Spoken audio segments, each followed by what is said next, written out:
ایک نیکی دوسری نیکی کا سبب بنتی ہے، ایک نیکی کے بعد دوسری نیکی کا موقع۔ اس طرح معاذ اللہ ثم معاذ اللہ ایک گناہ کرے تو بندہ دلیر نہیں ہو جاتا کہ چلو یار ایک کر لے۔ ہمارے بزرگوں نے لکھا ہے کہ آپ کی نماز قضا ہو جائے تو کسی کو بتائیں نہیں میری قضا ہو گئی، پھر تو وہ کہے گا چلو میں بھی قضا کر لیتا ہوں۔ آپ کوئی گناہ کریں تو گناہ کا اعلان، کوئی غلطی ہو جائے تو چھپائیں، بتائیں نہیں، ورنہ دوسرے بھی دلیر ہو جائیں۔ میں ایک تجزیہ نگار کو پڑھ رہا تھا، وہ کہہ رہا تھا کہ میڈیا پہ جو ہم دکھاتے ہیں نا چینلوں پہ، تو ہم تو وہ انٹرویو لے کے نا کسی مجرم کا کہ میں نے یہ کیا میں نے وہ کیا، تو آپ تو لوگوں کو گناہ کے طریقے بتا رہے ہیں، آپ لوگوں کو دلیر کر رہے ہیں کہ اس نے کر لیا تو میں کر لوں گا تو کیا ہو گیا۔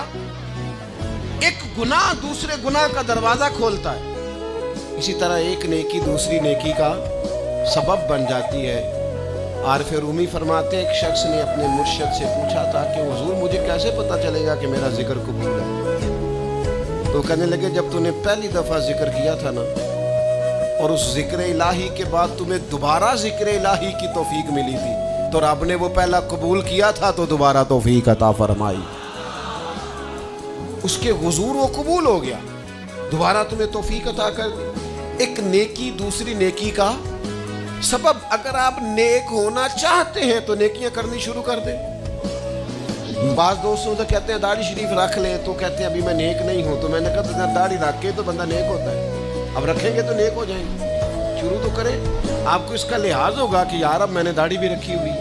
ایک نیکی دوسری نیکی کا راستہ کھولتی ہے، ایک نیکی دوسری نیکی کے لیے راہ کو کشادہ کرتی۔ اگر نیک ہونا چاہتے ہیں تو یہ روحانی قانون یاد رکھیں کہ ایک نیکی دوسری نیکی کا سبب بنے گی۔ امام طبرانی روایت لائے ہیں نبی پاک علیہ السلام کے حضور ایک شخص نے عرض کیا تھا کہ یا رسول اللہ صلی اللہ تعالی علیہ وسلم، دور جاہلیت میں نے 360 بچیوں کو زندہ درگور ہونے سے بچایا۔ ان کے ماں باپ اور ان کا باپ جو تھا وہ معاذ اللہ ان کو زندہ دفن کرنا چاہتا تھا، میں نے اونٹ دے کر بچیوں کو بچایا، پھر میں نے ان کی پرورش بھی کی۔ تو یا رسول اللہ صلی اللہ علیہ وسلم میں نے 360 بچیوں کی جان بچائی ہے، مجھے اس کا اجر ملے گا؟ یہ بڑی باریک بات اس شخص نے پوچھی ہے۔ اصول یہ ہے کہ حالت کفر میں جو انسان نیکی کرتا ہے اس کا اسے اجر نہیں ملتا۔ اجر کے لیے ایمان ضروری ہے، ایمان پر اجر مرتب ہوتا ہے، جس کا ایمان نہیں اس کو اجر نصیب شرط ہے کہ بندہ مومن ہو تو اس کے نیک اعمال قبول۔ اب یہ سوال کیا کر رہے ہیں، ذرا باریک بات ہے سمجھیں۔ یا رسول اللہ صلی اللہ تعالی علیہ وسلم، کیا مجھے اللہ اجر دے گا؟ میں نے دور جاہلیت میں 360 بچیوں کو زندہ درگور ہونے سے بچایا ہے، اس کا مجھے اجر ملے گا؟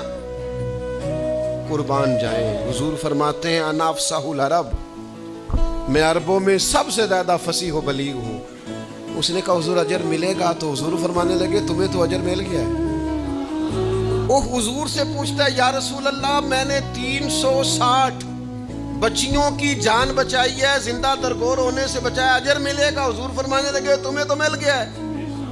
او بھائی مل گیا ہے نا، حضور کے سامنے بیٹھا ہوا ہے، اس سے زیادہ بھی کوئی اجر ملنا ہے؟ نبی پاک کے سامنے بیٹھ گیا ہے اور حضور سے سوال کر رہا ہے، تو حضور فرمانے لگے تمہیں تو اجر مل گیا ہے۔ یا رسول اللہ کیسے؟ فرمایا اللہ نے تمہیں اسلام کی توفیق نہیں دے دی؟